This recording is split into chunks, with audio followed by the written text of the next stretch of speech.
আসসালামু আলাইকুম রহমতুল্লাহি ওয়া বারাকাতুহু। নাহমাদুহু ওয়া নুসাল্লি আলা রাসূলিহিল কারীম, আম্মা বা'দ। ফাআউযু বিল্লাহি মিনাশ শাইতানির রাজীম। ফাসবির ইন্না ওয়া'দাল্লাহি হক ওয়াস্তাগফির লিযামবিকা ওয়াসাব্বিহ বিহামদি রাব্বিকা বিল আশিয়্যি ওয়াল ইবকার।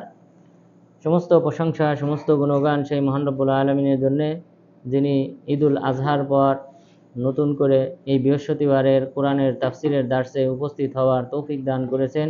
সেই মহান রব্বুল আলামিনের দরগাহে জানাই লাখো কোটি সুজুদ ও শুকরিয়া, আলহামদুলিল্লাহ। দুরুদ ও সালাম বর্ষিত হোক মানবতার মুক্তির দূত মুহাম্মদ সাল্লাল্লাহু আলাইহি ওয়াসাল্লামের উপর।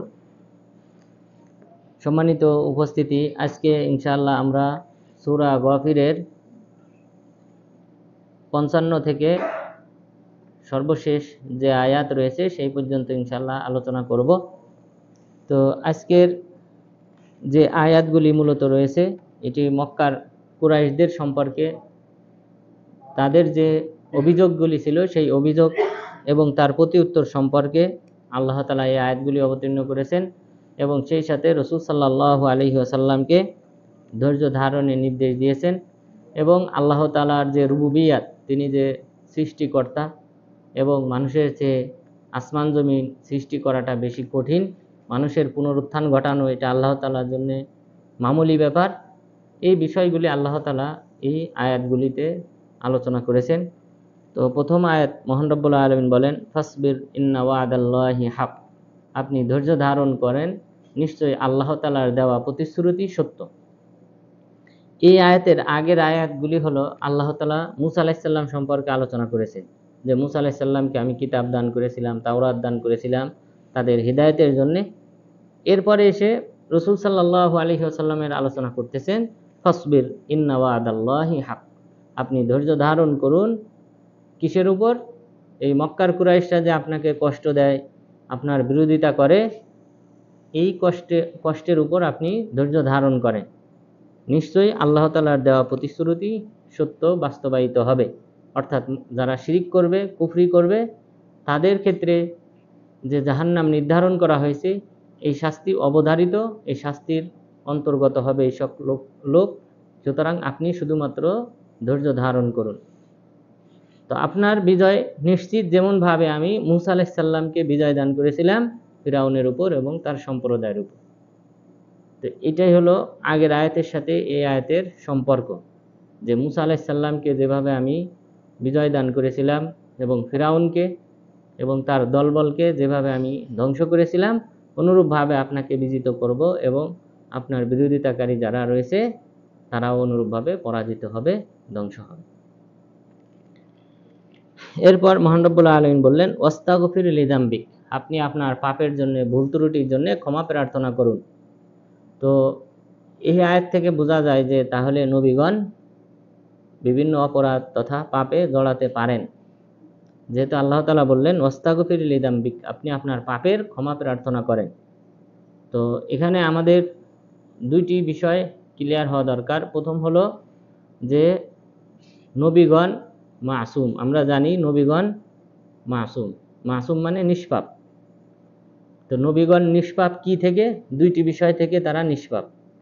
প্রথম বিষয় হলো কি তাবলীগিদ দ্বীন, আল্লাহ তাআলা যে ধর্ম দিয়ে পাঠিয়েছেন, যে ওহির বাণী দিয়ে পাঠিয়েছেন, সেই ওহির বাণী মানুষের কাছে পৌঁছে দেওয়ার ক্ষেত্রে, প্রচারের ক্ষেত্রে, মুখস্থ করার ক্ষেত্রে এবং এর মাঝে কোনো প্রকার কম বেশি করার ক্ষেত্রে তারা হলেন মাসুম, তারা নিষ্পাপ, তারা এখানে কোনো প্রকার ভুল ত্রুটি করেন না। অর্থাৎ আল্লাহ তাআলা যে ওহী দিয়েছেন, যেভাবে দিয়েছেন সেভাবেই মানুষের কাছে প্রচার করেন, নিজে থেকে কিছু বাড়িয়ে বলেন না, কমিয়ে বলেন না, এবং তারা এই বিষয়গুলি ভুলেও যান না। অর্থাৎ আল্লাহ তাআলা তাদেরকে এই তৌফিক দিয়েছেন। তাহলে মাসুম, প্রথম পয়েন্ট হলো দিন প্রচারের ক্ষেত্রে তারা ভুল করেন না, মাসুম, নিষ্পাপ। দ্বিতীয় যে পয়েন্ট, যে আলেমগণ, সালাফি আলেমগণ সবাই একমত যে তারা কবিরা গুনাহ থেকে মাসুম, মাসুম আনিল কাবাইর, যে সকল কবিরা গুনাহ রয়েছে সেই সকল কবিরা গুনাহ থেকে নবীগণ মাসুম, নিষ্পাপ, তারা কখনো কবিরা গুনাহে লিপ্ত হন না। আল্লাহ তাআলা তাদেরকে ইহা থেকে মুক্ত রেখেছেন, এটা নবুয়ত পাওয়ার পূর্বে এবং পরে। ওয়ালাইকুম সালাম, মাশাআল্লাহ।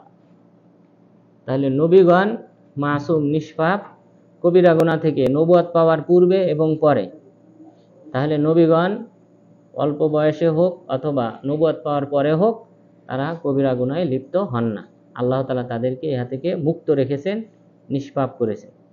তাহলে এই দুই পয়েন্টে আমরা একমত যে দিন প্রচারের ক্ষেত্রে তারা মাসুম, কোনো প্রকার কম বেশি করেন না এবং কোনো কিছু ভুলেও যান না। যেভাবে আল্লাহ তাআলা অবতীর্ণ করেছেন সেভাবেই মানুষের কাছে তারা পৌঁছে দেন। 2 নম্বর পয়েন্ট হলো কবিরা গুনাহ থেকে তারা মাসুম। 3 নম্বর যে মাসালা সেটা হলো সগীরা গুনার ক্ষেত্রে নবীগণ কি মাসুম কিনা। সগীরা গুনার ক্ষেত্রে নবীগণ মাসুম নন, অর্থাৎ তাদের পক্ষ থেকে সগীরা গুনাহ হতে পারে।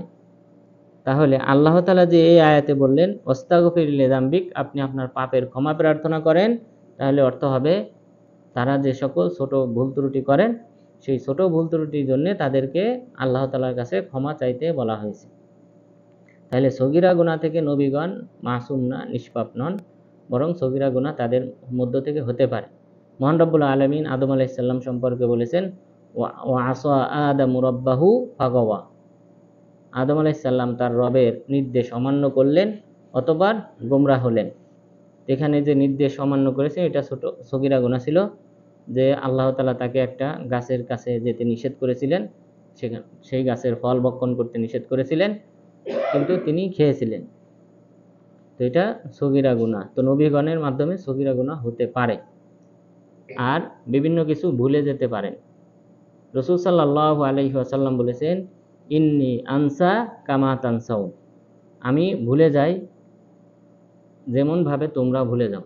অর্থাৎ বিভিন্ন কিছু আমি ভুল করে থাকি, ভুলে যাই যেভাবে তোমরা ভুল করো, ভুলে যাও।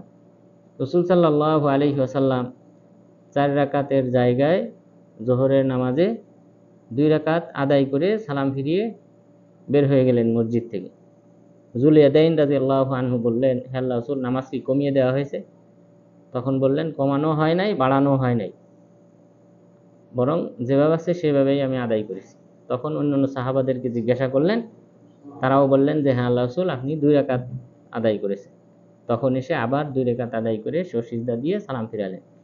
তো এখানে রাসূল সাল্লাল্লাহু আলাইহি ওয়াসাল্লামের যে ভুলটা হয়েছিল, যে ভুলে গিয়েছিলেন, তো এটা নবীগণের ক্ষেত্রে হতে পারে। তাহলে এই বিষয়গুলি হলো ছোট বিষয়, ছোট গুনাহ। তো ছোট গুনাহগুলি হতে পারে নবীদের থেকে, কিন্তু শুধুমাত্র বিরোধিতা করেছে শিয়ারা।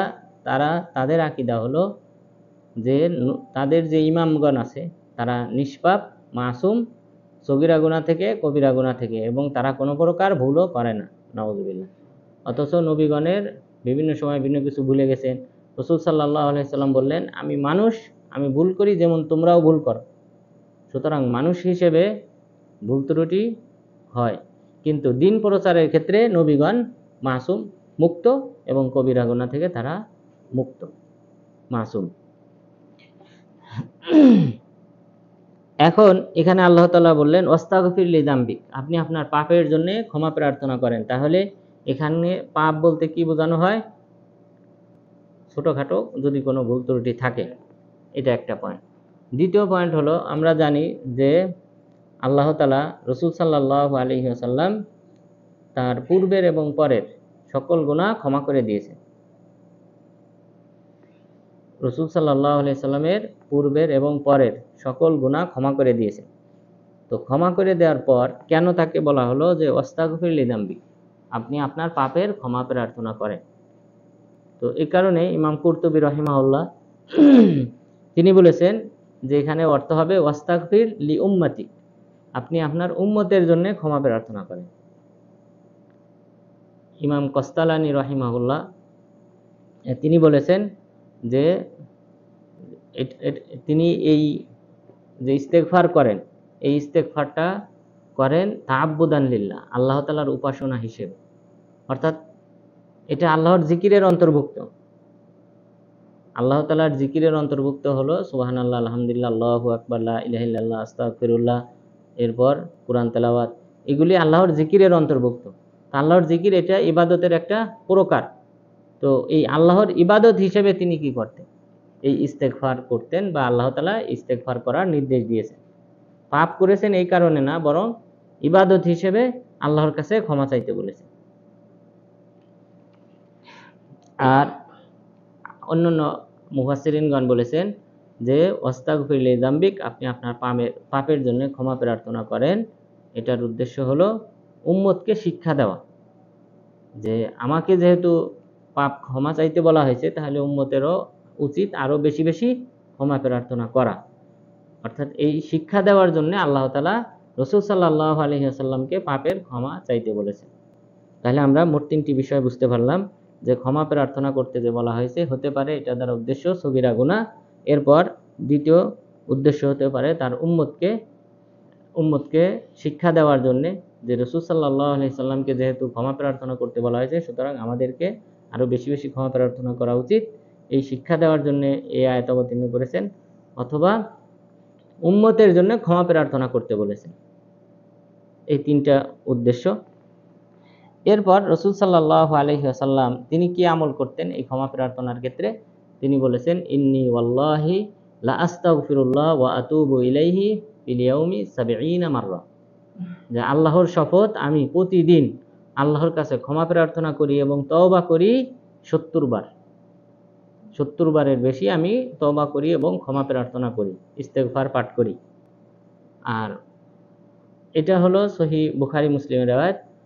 আর সহিহ মুসলিমের riwayate তিনি বললেন, ওয়া ইন্নাহু লা ইউগানু আলা কলবি ওয়া ইন্নী লা আস্তাগফিরুল্লাহা ফিল ইয়াউমি আকতার মিন ১০০ মাররা, যে আমার অন্তরে কখনো কখনো পর্দা পড়ে, অর্থাৎ বিভিন্ন সময় আল্লাহ তাআলার ইবাদত থেকে অমনোযোগী হয়ে যাই, তো এই কারণে আমি প্রতিদিন ১০০ বারের বেশি ক্ষমা প্রার্থনা করি। তাহলে এই হাদিসেও যে রাসূল সাল্লাল্লাহু আলাইহি ওয়াসাল্লাম বললেন, ওয়া ইন্নাহু লা ইউগানু আলা কলবি, আমার অন্তরে পর্দা পড়ে, অর্থাৎ বোঝা যায় যে বিভিন্ন ধরনের ওয়াসওয়াসা আসতে পারে অন্তরে, নবীগণের অন্তরে বিভিন্ন ধরনের ওয়াসওয়াসা আসতে পারে, কিন্তু এটার সমাধান হলো বেশি বেশি ইস্তেগফার করা। ইস্তেগফার করার মাধ্যমে এই জাতীয় বিষয়গুলি দূর হয় অন্তর থেকে। তাহলে রাসূল সাল্লাল্লাহু আলাইহি ওয়াসাল্লাম তিনি আমলও করেছেন, তিনি বারবার তো ইস্তেগফার করেছেন, তওবা করেছেন, এরপর ইস্তেগফার উম্মতকে শিক্ষা দিয়েছেন, বিভিন্ন ইস্তেগফারের যে বাক্যগুলি আছে সেই বাক্যগুলিও শিক্ষা দিয়েছেন। আর সবচেয়ে শ্রেষ্ঠ বাক্য হলো ইস্তেগফারের সাইয়্যিদুল ইস্তেগফার, আল্লাহুম্মা আনতা রাব্বি লা ইলাহা ইল্লা আনতা খলাকতানি ওয়া আনা আবদুকা। এই ইস্তেগফার সাইয়্যিদুল ইস্তেগফার, এটা হলো শ্রেষ্ঠ ইস্তেগফারের বাক্য, এটাও রাসূল সাল্লাল্লাহু আলাইহি ওয়াসাল্লাম পাঠ করতেন। সুতরাং আমাদেরকে ইস্তেগফার পাঠ করতে হবে বেশি বেশি, কারণ এর মাধ্যমে আল্লাহ তাআলা বান্দার পাপ যেমনভাবে ক্ষমা করেন, এরপর বান্দার দুনিয়াবি যে নিয়ামত আছে সেই নিয়ামতগুলিও বৃদ্ধি করে দেন। নূহ আলাইহিস সালাম তিনি বললেন, ফাকুল তুস্তাগফিরু রাব্বাকুম ইন্নাহু কানা গফফারা ইউরসিলিস সামাআ আলাইকুম মিদরারা ওয়া ইউমদিদুকুম বিআমওয়ালি ওয়া বানিনা ওয়া ইয়াজআল লাকুম জান্নাতি ওয়া ইয়াজআল লাকুম আনহারা।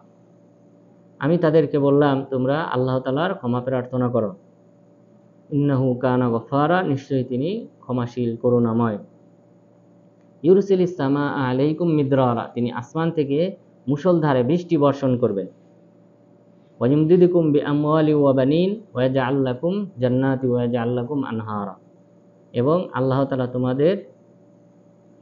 তোমাদের সম্পদ এবং সন্তান বৃদ্ধি করে দেবেন, এবং সেই সাথে আল্লাহ তাআলা এই বৃষ্টির মাধ্যমে অসংখ্য বাগবাগিচা তৈরি করবেন। তো এই আয়াতগুলিতে স্পষ্ট যে আল্লাহ তাআলা মানুষের সন্তান, যদি কারো সন্তান না হয়, বেশি বেশি ইস্তেগফার করতে হবে। হাসান বাসরি রাহিমাহুল্লাহর কাছে এক ব্যক্তি আসলেন, আসার পর বললেন যে আমার সন্তান হয় না, আপনি আমার জন্য দোয়া করেন। তখন বললেন যে তুমি বেশি বেশি ইস্তেগফার করবে। আরেক ব্যক্তি আসলেন যে আমার বাগানে ফসল হয় না, তখন ওই ব্যক্তিকে বললেন তুমিও বেশি বেশি ইস্তেগফার করবে।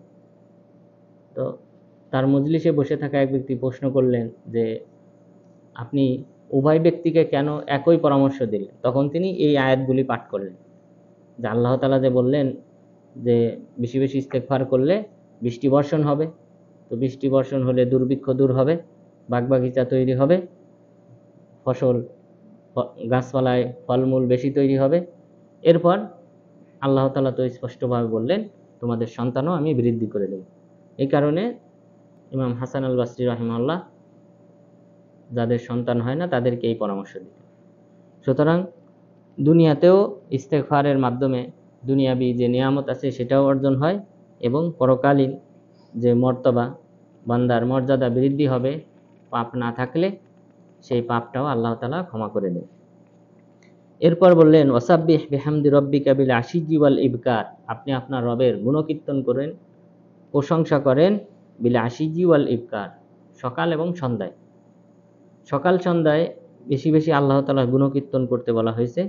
এখানে হাসান বাসরি রাহিমাহুল্লাহ তিনি বলেছেন যে আশি ওয়াল ইবকার, সকাল সন্ধ্যা বলতে ফজরের নামাজ এবং আসরের নামাজ উদ্দেশ্য। আর এই নামাজটাই ছিল 5 ওয়াক্ত নামাজ ফরজ হওয়ার পূর্বে। এটা ইমাম হাসান আল বাসরি রাহিমাহুল্লাহ বলছেন যে তাহলে বোঝা যায় যে সকাল সন্ধ্যায় যে নামাজ তথা আসর এবং ফজরের নামাজ, এই 2 ওয়াক্ত নামাজ পড়ার বিশেষভাবে নির্দেশ দেওয়া আছে। আর এখান থেকে আরেকটা মাসালা সাব্যস্ত করা যায়। আপনারা জানেন সকাল সন্ধ্যার যে দোয়া পাঠ করতে হয়, সকাল সন্ধ্যার দোয়া, সেই দোয়াটা কখন পাঠ করবেন? এটাও এই সময়ে। ওয়াসাব্বিহ বিহামদি রব্বিকা বিল আশি, আশি বলা হয় আখিরুল লাইল, রাতের শেষ। আর ইবকার বলা হয় আখিরুন নাহার, দিনের দিনের দিনে আউয়ালুন নাহার, আর এটা হলো আখিরুন নাহার, দিনের শেষ, দিনের শুরু, আরেকটা হলো রাতের শুরু। তাহলে সেই হিসেবে আপনার মাগরিবের আগেই কি করতে হবে? সন্ধ্যার দোয়াগুলা পাঠ করতে হবে। আর সকালে যেটা, এটা ফজরের পরে সূর্য ওঠার আগেই কি করতে হবে? পাঠ করতে হবে। এটা হলো সময়। অর্থাৎ অনেক সময় কিন্তু অনেকে মাগরিবের নামাজের পরে কিন্তু সন্ধ্যার দোয়া পাঠ করে, কিন্তু তা নয়, বরং মাগরিবের আগেই, আসর থেকে নিয়ে মাগরিব এর মাঝেই এই দোয়াটা পাঠ করতে হবে। ইন্নাল্লাযীনা ইউজাদিলুনা ফি আয়াতিল্লাহি বিগাইরি সুলতান আতাহুম ইন ফি সুদুরিহিম ইল্লা কিবির, নিশ্চয় যারা আল্লাহ তাআলার মুজিজা আয়াত নিদর্শনাবলীর ব্যাপারে কোনো প্রকার প্রমাণ ছাড়াই কথা বলে, ইনফি সুদুরিহিম ইল্লা কিবির, তাদের অন্তরে প্রকৃতপক্ষে অহংকারী রয়েছে। মা হুম বিবালিগি, তারা কখনোই সফলকাম হবে না। তো মক্কার কুরাইশদেরকে উদ্দেশ্য করে আল্লাহ তাআলা বললেন যে আল্লাহ তাআলা যেহেতু এক আল্লাহর উপাসনা করার নির্দেশ দিয়েছেন, তো তারা এই আয়াতগুলি নিয়ে ঠাট্টা বিদ্রুপ করত। তখন আল্লাহ তাআলা বললেন তাদের এই ঠাট্টা বিদ্রুপ করার পিছনে মূল কারণ হলো যে তাদের অন্তরে অহংকার রয়েছে, অহংকার বশত তারা এই আয়াতগুলি পরিহার করে। এখানে আল্লাহ তাআলা দেখেন যে শব্দটা ব্যবহার করেছেন ফি সুদুরিহিম, সুদূর মানে বক্ষ, কলব মানে অন্তর, অন্তরের কথা বলেন নাই, বলেছেন সুদূর। তার মানে তাদের অহংকার অনেক বেশি, তাদের অন্তর পরিপূর্ণ হয়ে তাদের বক্ষ যেন পরিপূর্ণ হয়ে গেছে তাদের অহংকারে। অর্থাৎ বক্ষ তো প্রশস্ত কিন্তু অন্তর তো ছোট। তো আল্লাহ তাআলা অন্তর শব্দ ব্যবহার করেন নাই, বক্ষ ব্যবহার করেছেন। অর্থাৎ যেন তাদের অহংকারটা, তাদের অন্তর পরিপূর্ণ হওয়ার পর বক্ষ যেন পরিপূর্ণ হয়ে গেছে, অর্থাৎ অধিক বেশি অহংকারী বোঝানোর জন্য আল্লাহ তাআলা এই শব্দ ব্যবহার করেছেন। আল্লাহ তাআলা বললেন তারা সফল কাম হবে না। ফাস্তাইজ বিল্লাহ, আপনি আল্লাহ তাআলার কাছে আশ্রয় কামনা করুন। ইন্নাহু হুয়াস সামিউল বাসীর, নিশ্চয়ই তিনি শোনেন এবং দেখেন। শোনেন, তারা যে ঝগড়া বিবাদ করে আল্লাহ তাআলার আয়াত নিয়ে, সেগুলি আল্লাহ তাআলা শোনেন, এবং আল বাসীর বিমা ইয়ামালুন, তারা যে সকল কর্ম করে সেগুলিও আল্লাহ তাআলা দেখেন। লাখালকুস সামাওয়াতি ওয়াল আরদি আকবারু মিন খালকিন নাস, আসমান জমিন সৃষ্টি করাটা এটা হলো বেশি কঠিন মানুষ সৃষ্টির চেয়ে। অর্থাৎ মানুষের সৃষ্টিটা এটা তুলনামূলক কম কঠিন আসমান জমিন সৃষ্টি করার চেয়ে। কারণ আসমান জমিনে আল্লাহ তাআলা যে সকল সৃষ্টিকুল রেখেছেন, যেভাবে আসমানকে সুবিশাল করেছেন, এটা আসলে অনেক কঠিন সৃষ্টি করাটা। এখানে আসমানে যে সকল গ্যালাক্সি আছে, ছায়াপথ আছে, নেবুলা, নিহারিকা, এরপর নক্ষত্ররাজি, এই নক্ষত্রের আন্ডারে আবার অসংখ্য গ্রহ, উপগ্রহ। তো এগুলি সৃষ্টি করাটা আসলে একটা সব কিন্তু একটা সিস্টেমের মধ্যে।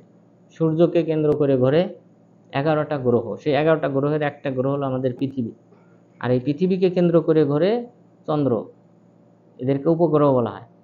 তো চন্দ্র একটা, আমাদের পৃথিবীর সাথে চন্দ্র একটা। বৃহস্পতি গ্রহের সাথে আছে 100টি চন্দ্র, অর্থাৎ বৃহস্পতি গ্রহের পৃষ্ঠে যদি আপনি দাঁড়ান, তার আকাশে দেখতে পাবেন 100টা চাঁদ উঠেছে।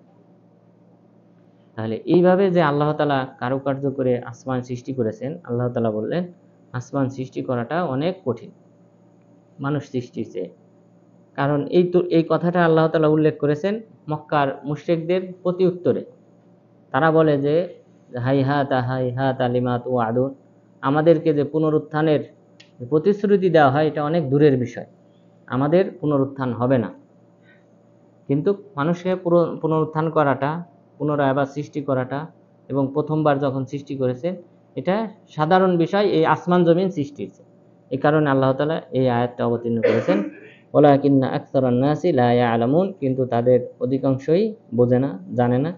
ওমা ইয়াস্তাবিল আ'মা ওয়াল বাসীর, অন্ধ এবং দৃষ্টি চক্ষুষ্মান ব্যক্তি তারা কখনোই সমান নয়। ওয়াল্লাযীনা আমানু ওয়া আমিলুস সালিহাতি ওয়ালাল মুসি, যারা ঈমান এনেছে সৎকর্ম করে তারা, এবং যারা পাপাচারে লিপ্ত তারা কখনোই সমান নয়।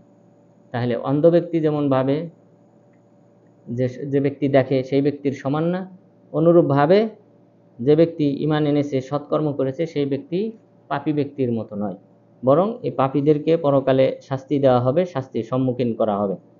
কলিলাম মা তাযাক্কারুন, তোমরা অল্পই উপদেশ গ্রহণ করো। ইন্নাস সাআতা লাআতিয়াতুল লা রাইবা ফিহা ওয়ালাকিন্না আকসারান নাসি লা ইউমিনুন, নিশ্চয়ই কিয়ামত আসবে, এতে কোনো সন্দেহ নেই, কিন্তু তাদের অধিকাংশই পরকালের প্রতি ঈমান আনয়ন করে না। ওয়াকালা রাব্বুকুম উদউনি আস্তাজিব লাকুম, তোমাদের রব বলেছেন তোমরা আমাকে ডাকো, আমি তোমাদের ডাকে সাড়া দেব। ইন্নাল্লাযীনা ইস্তাকবিরুনা আন ইবাদাতি সায়াদখুলুনা জাহান্নামা দাখিরিন, নিশ্চয়ই যারা আমার ইবাদত থেকে মুখ ফিরিয়ে নেয় তারা অচিরেই জাহান্নামে লাঞ্ছিত হয়ে প্রবেশ করবে। তাহলে দোয়াটা হলো ইবাদতের মূল। আমরা যে সকল ইবাদত করি সব ইবাদতের মাঝেই কিন্তু দোয়া রয়েছে। সালাত আদায় করি, সালাত তো প্রায় পুরাটাই দোয়া। শুরু থেকে নিয়ে আমরা যে দোয়া সানা পাঠ করি, আল্লাহুম্মা বাঈদ বাইনি ওয়া বাইনা খাতায়ায়া, হে আল্লাহ তুমি আমাকে দূরে রাখো আমার যে পাপ আছে সেই পাপ থেকে পূর্ব পশ্চিম অঞ্চলের মাঝে যেমন দূরত্ব, এত দূরত্বে রাখো। এটা হতো আল্লাহর কাছে আমরা দোয়া চাইলাম। এরপর সূরা ফাতিহা তো অর্ধেক দোয়া, অর্ধেক আল্লাহর প্রশংসা, বাকি অর্ধেক দোয়া। এরপর রুকুতে যেটা আমরা পাঠ করি এটা আল্লাহর প্রশংসা, অথবা ভিন্ন শব্দ যেটা আছে আল্লাহুম্মা গফিরলি, সুবহানাকা আল্লাহুম্মা ওয়া বিহামদিকা, এটা ওখানে আবার দোয়া আছে। তো এইভাবে যদি লক্ষ্য করা হয় তাহলে অধিকাংশই নামাজের যে সকল বাক্য রয়েছে অধিকাংশের মধ্যেই দোয়া রয়েছে। জাকাত আদায় করার ক্ষেত্রে এর সাথে এটাও একটা ইবাদত যা একমাত্র আল্লাহ তাআলার জন্য করতে হবে। হজের মাসালা তো অনেকগুলোর মাঝে অনেক ধরনের দোয়া রয়েছে। তো এইভাবে যদি পর্যবেক্ষণ করা হয় তাহলে অধিকাংশ ইবাদতের মাঝেই দোয়া রয়েছে। তো এই দোয়াটাই হলো মূল ইবাদতের মূল। আল ইবাদা আর দোয়া ও মুখুল ইবাদা, ইবাদতের মূলই হলো দোয়া। এই কারণে এই দোয়াতে যারা শিরিক করে তারা প্রকৃতপক্ষে আল্লাহ তাআলার সাথে ইবাদতে শিরিক করল। যে সকল হাজিরা এবং অন্যান্য ব্যক্তিরা রাসূল সাল্লাল্লাহু আলাইহি সাল্লামকে ওসিলা করে দোয়া করে, অথবা আব্দুল কাদের জিলানীকে ওসিলা করে দোয়া করে, তারা শিরিক করে। তো এই কারণে আল্লাহ তাআলা এই দোয়ার ক্ষেত্রে বললেন উদউনি আস্তাজিব লাকুম, তোমরা আমার কাছে চাও, আমি তোমাদের চাওয়া পূরণ করব, তোমাদের দোয়া কবুল করব। আর যারা আমার ইবাদত করা থেকে, তাহলে আগে বললেন দোয়া করতে, এরপরে বললেন আমার ইবাদত থেকে যে বিমুখ হবে, অর্থাৎ যে আমার কাছে চাবে না অন্য কারো কাছে চাবে, সেই ব্যক্তি হলো সায়াদখুলুনা জাহান্নামা দাখিরিন, তারা জাহান্নামে অচিরেই লাঞ্ছিত হয়ে বসবাস করবে। আল্লাহুল্লাযী জাআলা লাকুমুল লাইলা লিতাসকুনু ফীহি ওয়ান নাহারা মুবসিরা, এখন আল্লাহ তাআলা তার যে নিয়ামত বান্দাদের উপর, সেই নিয়ামতের কথা স্মরণ করিয়ে দিলেন। আল্লাহ তাআলাই তিনি রাত্রি সৃষ্টি করেছেন লিতাসকুনু ফি, আরাম আয়েশের জন্য, বিশ্রাম নেওয়ার জন্য, ওয়ান নাহারা মুবসিরা, আর দিনকে করেছেন আলোকময়, উজ্জ্বল, অর্থাৎ জীবিকা অর্জন করার জন্য। ইন্নাল্লাহা লাযু ফাদলিন আলান নাস, নিশ্চয় আল্লাহ তাআলা মানুষের উপর অনুগ্রহকারী। ওয়ালাকিন্না আকসারান নাসি লা ইয়াশকুরুন, কিন্তু মানুষের মধ্যে অধিকাংশই আল্লাহ তাআলার শুকরিয়া আদায় করে না। যালিকুমুল্লাহু রাব্বুকুম খালিকু কুল্লি শাই, তিনি হলেন তোমাদের রব, যিনি সব কিছু সৃষ্টি করেছেন। লা ইলাহা ইল্লাহু, তিনি ব্যতীত কোনো মাবুদ নেই, সত্য কোনো মাবুদ নেই। ওয়া আন্না তুফাকুন, সুতরাং তোমরা কোথায় মিথ্যা ভাবে তোমরা গুমরাহিতে লিপ্ত হও। কাযালিকা ইউফাকুল্লাযীনা কানু বিআয়াতিল্লাহি ইয়াজহাদুন, অনুরূপভাবে গুমরাহি করা হয়েছিল তাদেরকে যারা আল্লাহ তাআলার আয়াতকে অস্বীকার করে। আল্লাহুল্লাযী জাআলা লাকুমুল আরদা করারা ওয়াস সামাআ বিনাআ, আল্লাহ তাআলা তিনি তোমাদের জন্য জমিনকে করেছেন স্থির। ওয়াস সামাআ বিনাআ, আর আসমানকে করেছেন ছাদ স্বরূপ। তো জমিনকে স্থির করেছেন। আপনারা জানেন যে পৃথিবী 12টি প্লেটের উপর অবস্থিত। এই 12টি প্লেট যদি না থাকতো, একটার সাথে আরেকটা সংযোগ না থাকতো, তাহলে কিন্তু এই জমিন নড়াচড়া করত, ভূমিকম্প হইতো, সর্বদা ভূমিকম্প হতো। এবং যখন এক প্লেটের সাথে আরেক প্লেটের আঘাত লাগে তখন কিন্তু ভূমিকম্প হয়। তো আল্লাহ তাআলা বললেন এই জমিনকে আমি করারা, স্থির করেছি, যেন এখানে মানুষ নিরাপদে চলাফেরা করতে পারে। যদি এটা বা আল্লাহ তাআলা এই পাহাড় পর্বত সৃষ্টি করার মাধ্যমে এই পৃথিবীকে যদি স্থির না করতেন, তাহলে কিন্তু এখানে চলাফেরা করা সম্ভব হতো না। মানুষ এই যে গাড়ি যে রাস্তা দিয়ে চলতেছে, এটাও চলতো না। গাড়ি এক জায়গা থেকে রওনা দিলে এটা কোনো সাম্যতা থাকতো না, কোথায় গিয়ে পড়তো এটার কোনো অস্তিত্ব থাকতো না। এরপর আল্লাহ তাআলা এই যে বাতাস সৃষ্টি করেছে, এটা আরো বড় একটা নিয়ামত। যেই বাতাসের কারণে, এই যে বাতাস একটা মণ্ডল রয়েছে, এই বাতাসের মণ্ডলের কারণে এখানে আমরা কিন্তু নিরাপদে চলাফেরা করতে পারি। অর্থাৎ আমাদের উপর এই বাতাসের একটা ওজন কাজ করতেছে, যে কারণে আমরা চাইলেও যেখানে ইচ্ছা সেখানে পা ফেললে আমরা সেখানেই পা ফেলতে পারি। যদি এই বায়ুমণ্ডল না থাকতো, তাহলে এই আমাদের পা ফেলা আমাদের নিয়ন্ত্রণে থাকতো না। আমরা এক জায়গায় পা ফেললে আমরা আরেক জায়গায় গিয়ে পড়তাম। কিন্তু এখন এই বাতাস মণ্ডলটা থাকার কারণে আমরা সুন্দরভাবে চলাফেরা করতে পারতেছি। গাড়িগুলি সুন্দরভাবে চলাফেরা করতেছে, বিমানগুলি এক রাষ্ট্র থেকে আরেক রাষ্ট্রে তারা ম্যাপ অনুসরণ করে তারা সেখানে নিরাপদে পৌঁছাতে পারতেছে। কিন্তু যদি এই বায়ুমণ্ডল না থাকতো, তাহলে কিন্তু এটা সম্ভব হতো না। তো আল্লাহ তাআলা এই বিভিন্ন কিছু নিয়ামত সৃষ্টি করার মাধ্যমেই কিন্তু এই পৃথিবীকে স্থির করেছেন। ওয়াস সামাআ বিনাআ, এবং আসমানকে করেছেন ছাদ স্বরূপ। এই যে বায়ুমণ্ডল, এই বায়ুমণ্ডলের মধ্যে একটা স্তর হলো ওজোন স্তর। ওজোন স্তর বলতে সেখানে অক্সিজেনের পরিমাণটা, অর্থাৎ O3, ওজনের যে সংকেত, অক্সিজেনের সংকেত হলো O2, আর ওজনের সংকেত হলো O3। অর্থাৎ অক্সিজেনের ঘনত্ব ওই জায়গায় বেশি হওয়ার কারণে যখনই কোনো বাহিরের গ্রহ থেকে, অন্যান্য যে সকল গ্রহ আছে সেখান থেকে যখনই কোনো পাথর কণা, বড় বড় পাথর, এগুলি যখন এই পৃথিবীর আকাশে আঘাত হানে, তখন সেইগুলি এই ওজোন স্তরে এসে বাধাগ্রস্ত হয়, এখানে এসে আগুনে পুড়ে যায়। আগুনে পুড়ে যাওয়ার কারণে এই পৃথিবীতে ওই বিশাল বিশাল বড় বড় পাথর খণ্ড, এগুলি পুড়ে ছোট ছোট বালুকণা হয়ে পৃথিবীতে এসে পড়ে। অর্থাৎ সরাসরি যদি ওই বিশাল পাথর এগুলি যদি পড়তো পৃথিবীতে, তাহলে এই পৃথিবীতে ফাটল সৃষ্টি হতো। ফাটল সৃষ্টি হলে পৃথিবীর ভূগর্ভ থেকে আগুন বেরিয়ে আসতো, এখানে মানুষের বসবাস করা সম্ভব হতো না। তো এইভাবে 20 লক্ষ উল্কা প্রতি সেকেন্ডে, 20 লক্ষ উল্কা প্রতি সেকেন্ডে এই পৃথিবীর আকাশে আঘাত হানার পর এখানে এসে আগুনে পুড়ে বালুকণা হয়ে এই পৃথিবীতে এসে পড়ে। এটা আল্লাহ তাআলার একটা নিয়ামত। তো আল্লাহ তাআলা বললেন ওয়াসসামাআ বিনাআ, আসমানকে করেছি ছাদ স্বরূপ। তো ছাদ যেমনভাবে আমাদেরকে সুরক্ষা দেয় সূর্যের আলো থেকে, বৃষ্টি থেকে, অন্যান্য বস্তু থেকে, অনুরূপভাবে আসমানটাও আমাদেরকে এইরকম বিভিন্ন বাধা থেকে আমাদেরকে কি করে, সুরক্ষা প্রদান করে থাকে। এরপর সূর্য থেকে যে আলোক রশ্মি আসে, আপনারা জানেন যে এক্সরে, মানুষের বডি যে এক্সরে করে, এটা একটা আলোক রশ্মির নাম এক্সরে। তো এই আলোক রশ্মি, এটা বর্তমান বিজ্ঞানীরা তারা একটা পরিমাণকে সুন্দরভাবে ব্যবহার করতেছে, যে এই পরিমাণের মাধ্যমে কিন্তু যে মানুষের যে অপারেশন, বর্তমানে কিডনিতে পাথর হলে সেটাও তারা এই আলোক রশ্মির মাধ্যমে আঘাত করে করে ওটা চূর্ণ বিচূর্ণ করতে পারে।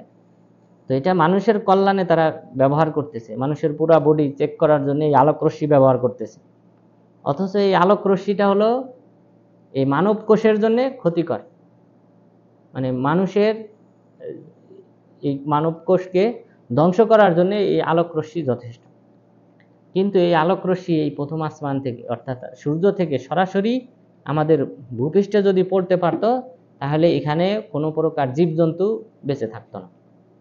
অর্থাৎ এতটাই ক্ষতিকর এই আলোক রশ্মি।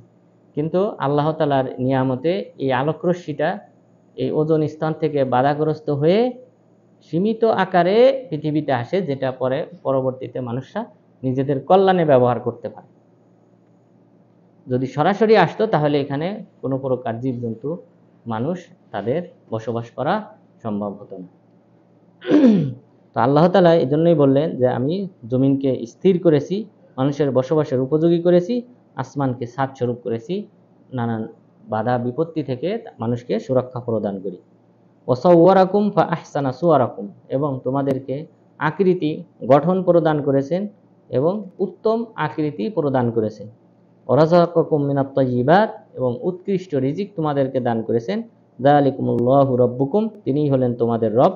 ফাতাবারাকাল্লাহু রাব্বুল আলামিন, তিনিই হলেন তোমাদের রব, যিনি হলেন বরকতময়। হুয়াল হাইয়্যু লা ইলাহা ইল্লাহু। ফাতাবারাকা, এই তাবারাকা শব্দটা হলো আল্লাহ তাআলার সিফাত, নাম না। অনেকে এটা ভুল বুঝতে পারে, যেহেতু আমরা রমজান মাসে আমাদের এক বক্তা আমাদের দার্সে এসেছিলেন, তিনি কিন্তু এটা ভুল বলেছিলেন। তিনি ওইটাই বলেছিলেন যে এটা আল্লাহর নাম, কিন্তু এটা পরবর্তীতে ওনাকে আমি বলছিলাম যে এটা নাম না, এটা সিফাত, আল্লাহ তাআলার সিফাত, এটা নাম না, গুণাগুণ। মানে আল্লাহর নাম যেমন আর রহমান, দয়াময়, করুণাশীল, কিন্তু এর মধ্যে সিফাত হলো রহমা। তো রহমা শব্দটা নাম না, এটা আল্লাহর গুণ, কিন্তু আর রহমান হলো আল্লাহ তাআলা। তো এখানে তাবারক আল্লাহর নাম না, মুবারক হতে পারতো আল্লাহর নাম, কিন্তু এটা ব্যবহৃত হয় নাই কোরআনে বা হাদিসে, কোথাও আসে নাই। কিন্তু এই জাতীয় তাবারাকা, সুবহানা, এই জাতীয় শব্দগুলো আল্লাহর সিফাত, নাম নয়। হুয়াল হাইয়্যু লা ইলাহা ইল্লাহু, তিনি হলেন আল্লাহ, যিনি হলেন চিরঞ্জীব, এবং তিনি ব্যতীত কোনো সত্য কোনো মাবুদ নেই। ফাদউহু মুখলিসিনা লাহুদ্দিন, সুতরাং তোমরা আল্লাহ তাআলাকে ডাকো, আনুগত্যে একনিষ্ঠ হয়ে তোমরা আল্লাহ তাআলাকে ডাকো। আলহামদুলিল্লাহি রাব্বিল আলামিন, সমস্ত প্রশংসা আল্লাহ তাআলার জন্য, যিনি হলেন বিশ্বজগতের প্রতিপালক। এরপর মহান রব্বুল আলামিন বললেন, কুল ইন্নী নুহিতু আন আ'বুদাল্লাযীনা তাদউনা মিন দুনিল্লাহ, হে নবী আপনি বলুন, আমাকে নিষেধ করা হয়েছে যে তোমরা আল্লাহকে বাদ দিয়ে যাদের উপাসনা করো, যাদেরকে ডাকো, তাদের উপাসনা করতে আমাকে নিষেধ করা হয়েছে। লাম্মা জাআনিল বায়্যিনাতু মির রাব্বি, যখন আমার রবের পক্ষ থেকে আমার কাছে সুস্পষ্ট প্রমাণ এসেছে, তখন আমাকে তোমরা যাদের উপাসনা করো তাদের উপাসনা করতে নিষেধ করা হয়েছে। ওয়া উমিরতু আন উসলিমা লিরাব্বিল আলামিন, বিশ্বজগতের প্রতিপালকের জন্য আমাকে আত্মসমর্পণ করার নির্দেশ দেওয়া হয়েছে। হুয়াল্লাযী খলাকাকুম মিন তুরাব সুম্মা মিন নুতফা সুম্মা মিন আলাকা, তিনি তোমাদেরকে সৃষ্টি করেছেন মাটি থেকে। মাটি থেকে বলতে আদম আলাইহিস সালামকে মাটি থেকে সৃষ্টি করা হয়েছে। এরপর সুম্মা মিন নুতফা, এরপর ভ্রূণ থেকে তোমাদেরকে সৃষ্টি করা হয়েছে। এরপর সুম্মা মিন আলাকা, এরপর তোমাদেরকে সৃষ্টি করা হয়েছে রক্তপিণ্ড থেকে। তুম্মা ইউখরিজুকুম তিফলা, এরপর তোমাদেরকে বের করেছেন মাতৃগর্ভ থেকে শিশু হিসেবে।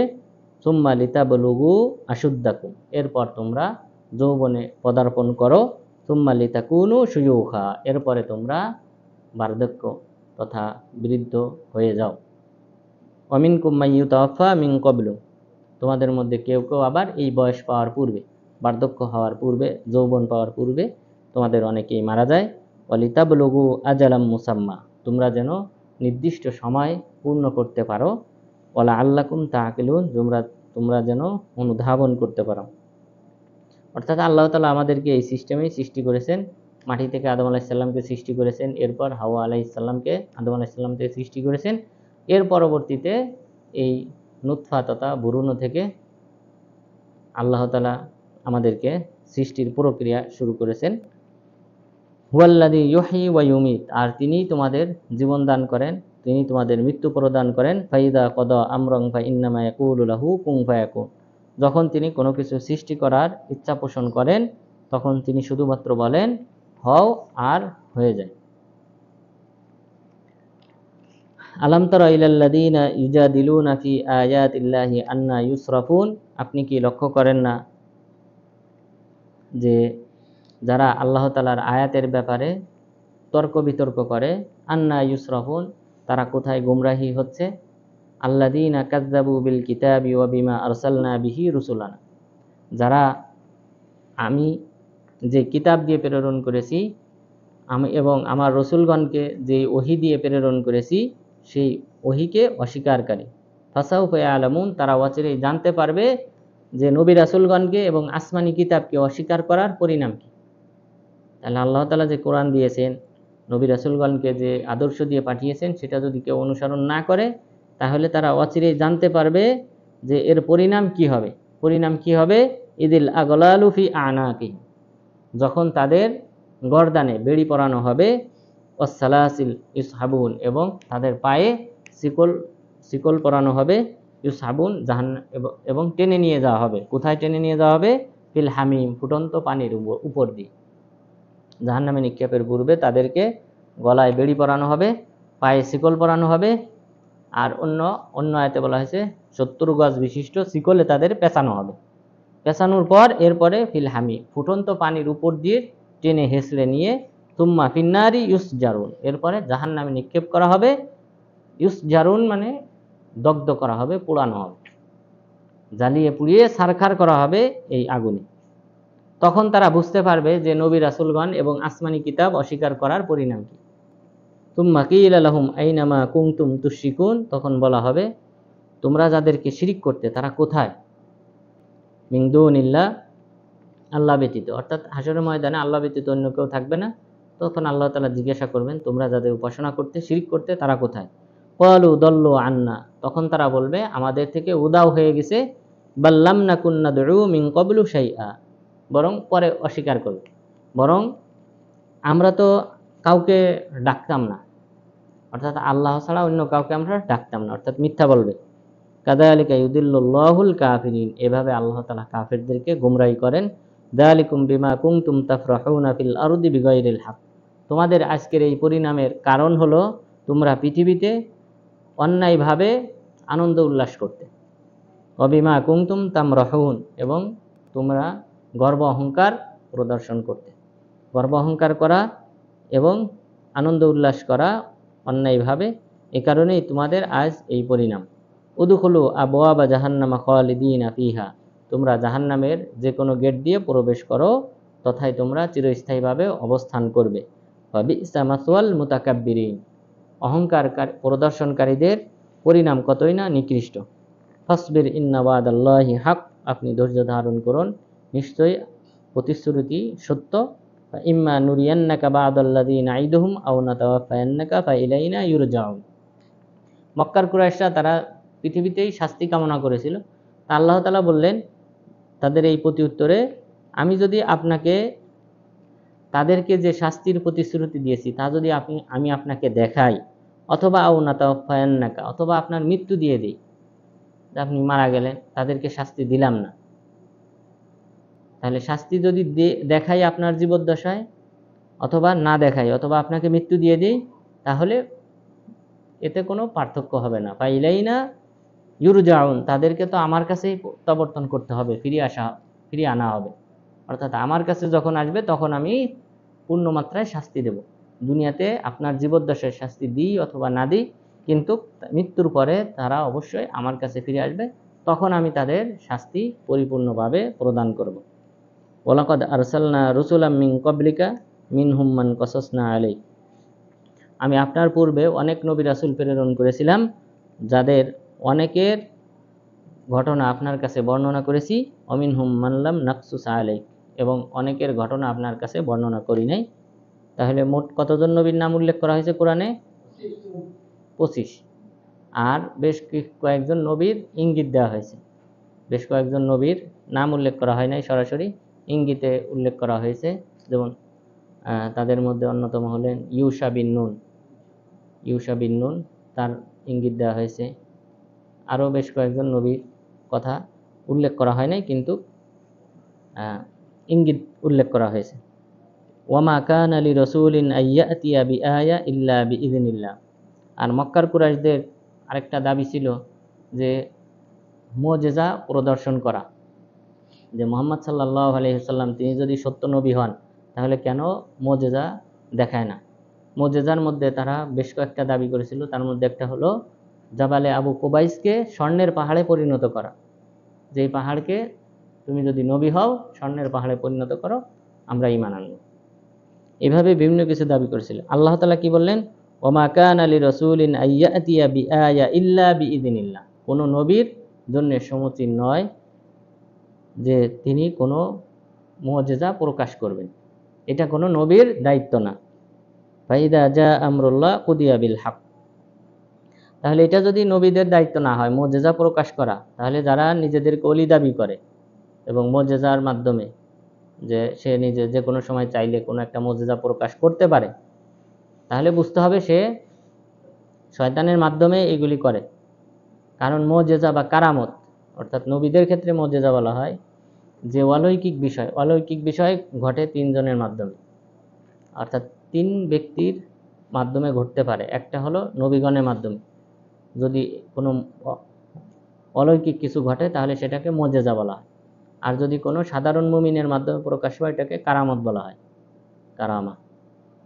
আর যদি শয়তানের মাধ্যমে ঘটে তাহলে এটাকে বলা হয় জাদু, সিহর, জাদু বলা হয়। তাহলে তিনটাই কিন্তু অলৌকিক। তো অলৌকিক, তাহলে যে সকল ব্যক্তিরা নিজেরা দাবি করে যে না আমরা যে কোনো সময় চাইলে আমি পানির উপর দিয়ে হেঁটে যেতে পারি, আমার পানি লাগবে না, স্পর্শ করবে না, আগুনের উপর দিয়ে হেঁটে যেতে পারি, আকাশে উড়ে যেতে পারি, তাহলে বুঝতে হবে এগুলি সে করে শয়তানের মাধ্যমে। কারণ আল্লাহ তাআলা বললেন নবীর ক্ষেত্রে যে ওমা কানা লিরাসূল আইয়াতিয়া বিআয়া ইল্লা বিইযনিল্লাহ, আল্লাহর অনুমতি ব্যতীত কোনো নবী কোনো প্রকার মুজিজা প্রকাশ করার দায়িত্ব তার নাই। তাহলে নবীর যদি দায়িত্ব না হয় তাহলে অন্য কোনো ব্যক্তির মাধ্যমেও এই কারামতটা ঘটা সম্ভব না আল্লাহর অনুমতি ব্যতীত। তো সুতরাং যদি কেউ দাবি করে, আর নবীগণ শুধুমাত্র কখন তাদের মাধ্যমে এই মুজিজাগুলি প্রকাশ পেয়েছে, যখন আল্লাহ চেয়েছেন তখন প্রকাশ পেয়েছে। এমন না যে তিনি দাবি করতে পারতেন যে আমি এটা এখনই করতে পারি। ঈসা আলাইহিস সালাম যে মানুষকে জীবিত করতেন, সেটা কি বলে জীবিত করতেন?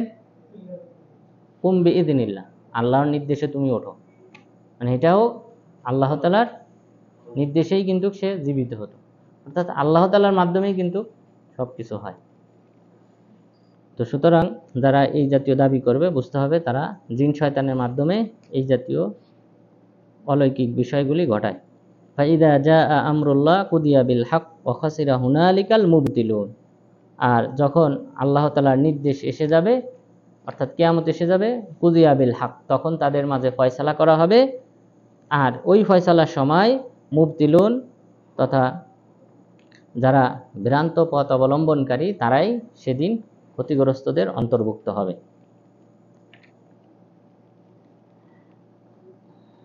আল্লাহুল্লাযী জাআলা লাকুমুল আনআমা লিতারকাবু মিনহা, আল্লাহ তাআলা যিনি তোমাদের জন্য চতুষ্পদ জন্তু সৃষ্টি করেছেন যেন তোমরা তার উপর আরোহণ করতে পারো। অমিনহা তাকুলুন, এবং কতক প্রাণীকে আহার করতে পারো।